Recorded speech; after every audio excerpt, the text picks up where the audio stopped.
People are always asking me how my prints end up looking so good, and there's no magic tricks for this. It's just a lot of work. Here's my new printer, the Chiron. It just printed a control panel. You can see some of it still left on the build platform.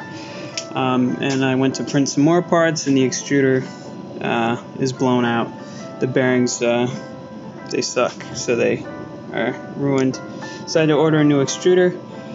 But after a print is done, I bring it over here, and I start removing supports and things like that. There's no magic tricks here either. It's just a lot of work. Especially here, to get a good surface, I have to have the supports basically in contact with the print. And this is all support material. This is support material I started removing. And I use various tools, mostly woodworking tools, razor blades, basically anything, screwdrivers, whatever you can use to get the supports off, and you try to minimize the damage to the print. And then once that's done, I move on to doing lots of sanding with various sanding blocks, things like this with various grits, nail files, whatever, to get the surface pretty good. I don't go too crazy on this step because I don't want to remove too much of the print, especially with these thin walls. So I usually like to get it to sort of like, well, I don't know, 120 or so sanded. As you can see here, this needs to get filled. And then I end up priming it. And once I've primed it, you get a part like this. This has been primed sort of after some basic cleanup. And you can see the surface kind of sucks. It actually really sucks. I might not use this piece, but I got it pretty close before priming. And then once the primer's on there, you can get an idea what needs work. So I usually hit it with various fillers, either Bondo or a spot filler. I have some Tamiya stuff I like. And then you have to sand that when it's dry. Usually I work my way down to like a 220 grit or so. And then I do some more primer. And then usually there's at least one more round of filling after that second coat of primer. And I do all my painting in my spray booth. You absolutely need this if you're doing a lot of painting. Outdoor painting is not an option. I hear a lot of people doing it in their driveway. That's just a recipe for disaster for a number of reasons that I won't get into. But you got to build a spray booth. This is pretty big, but because I needed to do my bar tops in it. But I like how big it is. The bigger the better. And you don't need to buy crazy filters, but it's nice to have a filter so you're not just exhausting the paint into your yard or whatever. So I use these cheapy filters I get at Home Depot. They're for like AC systems or like home air HVAC systems. And there's a fan that pulls it outside through this exposure's not adjusting out this window here in my basement. But I absolutely, like 100% recommend a spray booth if you're doing any painting inside. So I just primed this guy right here. Camera's not getting on there. But this is already been primed once, sanded a bunch. I didn't want to fill it because I wanted to see where the problem areas were. Usually the primer shows them when you have a nice even coat. White's good. Gray is the best because it shows up all your little imperfections. Camera's not. Let's get this. There you go. So once this primer is dry adequately, I don't know, anywhere from 2 hours to 8 hours. It really depends. I usually let it dry overnight.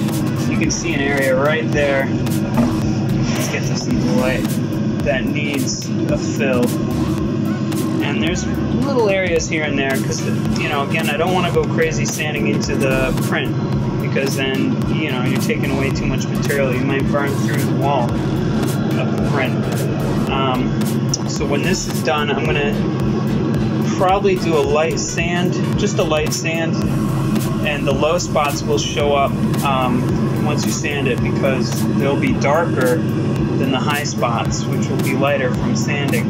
And then I'll go in, I'll clean the dust off that, and do my fill. Usually, I do a fill on the first prime, but on this one, I'm gonna, since the damage is so obvious, I'm gonna do a fill after this primer and a little sanding. And then I move on to, once the surface is good, I sand it to like 400 or so, and I move on to using like a top coat. I like to use auto lacquer. Dries fast and hard. You're not going to get a great finish with the top coat, so don't expect to get like a glossy wet finish, because if you're putting it on too heavy to the point where it's glossy and wet, typically it's going to drip and or just be too heavy, and you might get some other problems as the paint's drying. But once the top coat is on there, I let that cure, I don't know, for 24 hours, sometimes longer, 48 hours. And then I like to try to buff it out. And I have various tools I use for that. The stuff I like to use is here. I got various, these guys. These are 3M headlight restoration kit that I got. And they come with, this is a dirty one, but they come with these foam pads for buffing stuff out. And these work pretty good if you're careful and you have a big enough area.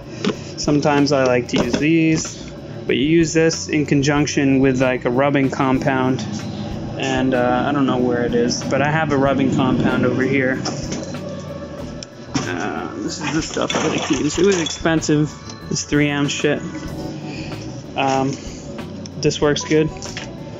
So you put a little bit of this on the buffing pad, and you just buff out your painted surface.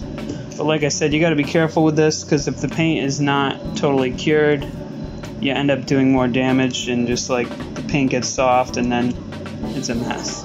So this is sort of like patience with this stuff. But sometimes I just do it by hand. I buff it, and that's how I got almost everything I've painted, how I get it shiny. I mean, you can use a clear coat, but usually with a clear coat, you end up having to wet sand it a bit, and then be real careful with application. And it's real hard to get like a nice smooth wet application. So I usually just use rubbing compound to get a shiny finish. And that's kind of like a loose outline of how I do it. I mean, if I wasn't lazy, I'd make a whole video on this shit, but this is like the best I can do right now. And I apologize for swearing. But yeah, there's no magic tricks. I just got this, by the way. Ooh. That was. It's a little air tool.